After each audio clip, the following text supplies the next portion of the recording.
out. Then he was like, yo, so when we gonna get the chance to, to kick it, like we can just hang out. And he was like, yo, why don't we like go shopping? I mean, like I pay for it. And I was like, what are you doing? He says things, he doesn't even know what he's saying is like fruity. Hey, Fab told me to floor your fifth. Hey, yo, Rastafari. Hey, yo. Fab walked in. Don't do that. Yeah, that's what I said. That was going on. You know, I can't wait to run into him again. What you gonna say to him? Puffy was playing with your 50 Cent, known for his outspoken nature, frequently shares his opinions on music industry happenings, particularly his long-standing conflicts with Diddy and Jay-Z.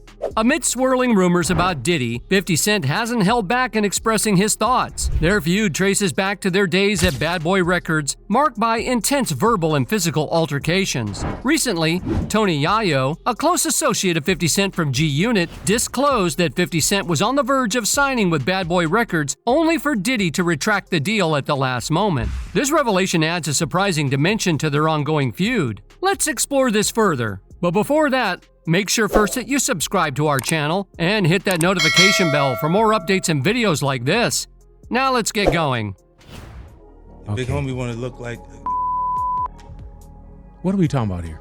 We're talking about... Sean Carter is worse. Uh-oh. Oh, man. He's smarter. He's patient. He's not sloppy. I'm trying to tell you the truth. But the truth, sometimes it hurts. Right. It hurts people and they don't want to hear that. While it's not talked about much, it's important to mention that 50 Cent did talk about the chance of getting a record deal with Diddy and Bad Boy Records at least once. Why exactly Diddy chose not to sign 50 Cent is still up for debate and discussion. We're not sure if Diddy saw 50 Cent's potential back then, or if there were some other reasons for his decision. Some people think maybe Diddy wasn't comfortable with 50 Cent's bold and daring style, which has definitely been a big part of 50 Cent's career. Puff was the first one that came through and made us feel like, it was us. In a recent chat with Vlad TV, the G-Unit rapper shared a story about a meeting he and 50 Cent had with Puff Daddy about a possible deal. The Preem situation, and a lot of people were scared of Preem. 50 wasn't. Yayo said he thought it was a big mistake for Puff Daddy not to sign 50 Cent. And this gives us a glimpse into what those involved were thinking and shows how important that decision was in the music world. He started by saying, "A lot of folks don't know this story. 50 went to Diddy for Bad Boy. A lot of people don't know we had a meeting, and it was wild that Diddy didn't sign him. I know that was one of Bad Boy's biggest mistakes. And you know about the situation with Kenneth Supreme McGriff? A lot of folks were scared of him, but 50 wasn't." Down with Diddy. We sat down with, but he knew he wasn't going to sign with Diddy. He knew Diddy. They knew I was talented. They just looked at it and was like, I don't want all of the stuff that comes with it. According to Yayo, this meeting seems to have happened after 50 Cent's first single came out in 1999 called How to Rob. In that song, he talked about getting money from Diddy and made threats against other famous rappers. It's important to mention that this meeting happened before the sad incident when 50 Cent got shot 9 times in May 2000.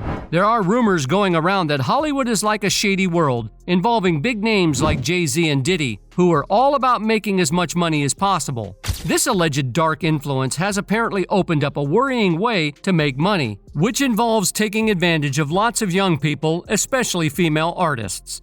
Ice Cube boldly asserts that female artists face significant hurdles in the industry, blaming figures like Jay-Z and Diddy for their struggles. He suggests Hollywood exploits individuals, including prisoners, for profit, a sentiment echoed by many who believe big companies benefit from inmate labor.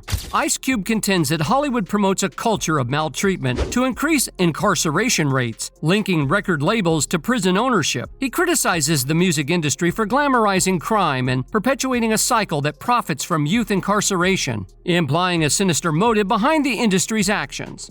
You feel better about yourself when you say what needs to be said at the time it needs to be said, and not afterwards where you go home and think, I should owe a lot of people a lot of favors.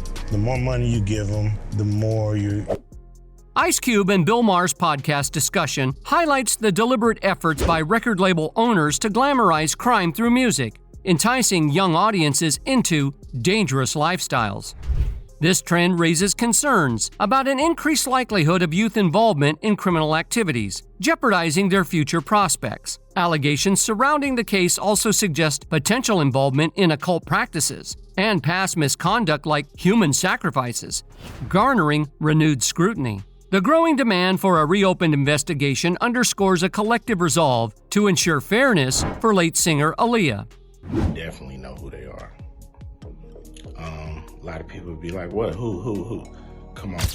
Jaguar Wright's take on Aaliyah's tragic demise adds an interesting twist to the ongoing talk. According to her, when Aaliyah passed away too soon, Beyoncé was having a tough time with her solo career and needed something big to become super famous. With R. Kelly, and they were making so many records together. You know, they made all of those records together. They both f***ed Aaliyah. They shared so much. Apparently, with Jay-Z's help, Aaliyah's passing kind of gave Beyoncé that big break she needed, making her the queen of many fans' hearts. As people start to forget about Aaliyah, some are wondering how long these same folks will keep benefiting from tragic events happening over and over again. Some folks think it's way past time for anyone who might have done something wrong to be held responsible. Even fans are cheering on Jaguar for speaking up for their favorite singer, saying it's about time Aaliyah gets justice. Aaliyah's story gets even more tangled because of her connection with R. Kelly. There are rumors going around that some of the people who say R. Kelly did bad things were forced into lying during his trial, making people worry if the trial was fair. And now there's a leaked audio supposedly featuring someone who worked with the government saying they got one of R. Kelly's witnesses to say what they wanted. These new details make an already confusing legal situation around the accusations against R. Kelly even more complicated. R. Kelly was the first corporately sponsored pedophile. Everybody knew. But a number sitting back there like Perv Master. I mean, I wasn't there. You know, I ain't have nothing to do with that. They made a song together called Not Guilty. Anybody that knows what happened to my girl that with me should not be with home. Sharon Winbush, a former associate of R. Kelly, asserts, submitting pertinent audio evidence in this case. R. Kelly, currently serving a 20-year sentence for underage victim-related charges, seeks to overturn his conviction. Despite objections from his Chicago legal team, the judge imposes an additional 19-year concurrent sentence. Another member of his legal team aims to restart the legal process, alleging prior inadequate representation and unfair portrayal, thus denying him a fair trial. Amidst discussions linking Jay-Z to R. Kelly and young artists, speculation arises regarding his involvement in funding the Surviving R. Kelly documentary by Dream Hampton. Some suggest Jay-Z aimed to dismantle Kelly's career. Alternatively, given Jay-Z's past support for Dream Hampton, including financial assistance to protesters, it's plausible he funded her documentary as well, considering their long-standing relationship. So here's the scoop. Jay-Z wasn't just helping Dream with her documentary for no reason. He had his own reasons, and one of the big ones was a lawsuit that cost him a ton of money, $70 million to be exact. See, R. Kelly messed up Jay-Z's tour and ended up dragging him into a lawsuit that hit him hard in the wallet. But that's not all. Jay-Z knew that if Kelly got away with it, he might start talking, and Jay-Z had his own secrets to protect. The whole album with myself and R. Kelly was just an amazing prospects. Best of Both World tours come to a city near you. Best of Both Worlds, t-shirts, draws, everything.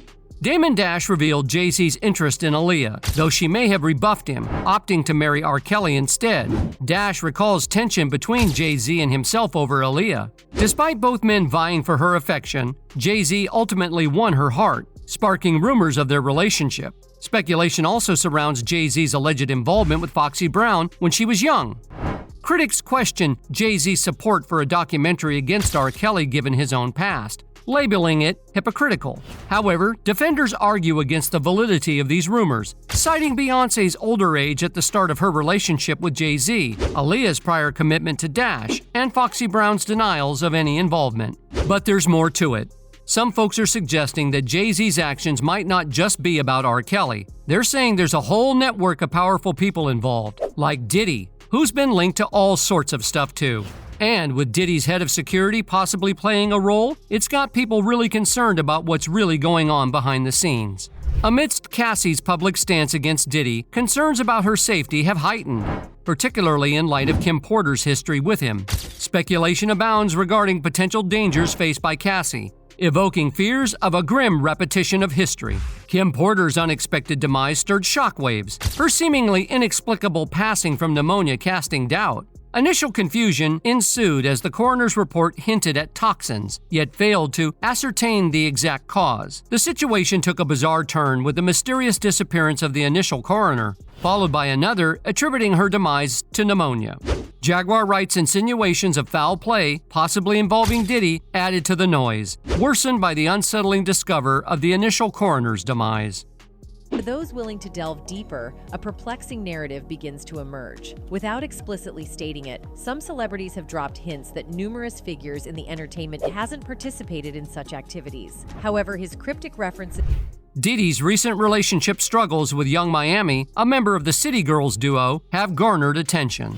Despite their hit songs and prominence in the music scene since 2018, Young Miami's decision to step back marks a significant development. Speculation arose when Young Miami, reportedly linked to Diddy, remained silent online amid the turmoil, instead focusing on planning a Friendsgiving event. Diddy's absence from the gathering fueled discussions, particularly as clips from the Jamaican-themed celebration circulated on social media platforms, attracting thousands of comments. Some scrutinized the event's menu for typos, while others questioned the absence of Diddy and Jay-Z, with some even raising concerns about Diddy's past conduct with women in the industry. Amidst the buzz, speculation mounts about potential trouble for Diddy, possibly implicating Jay-Z as well. But what do you think about all this? Let us know in the comments. That's all for today. We hope you enjoyed that video, and if you did, make sure to hit like, subscribe, and hit that notification bell for more videos like this.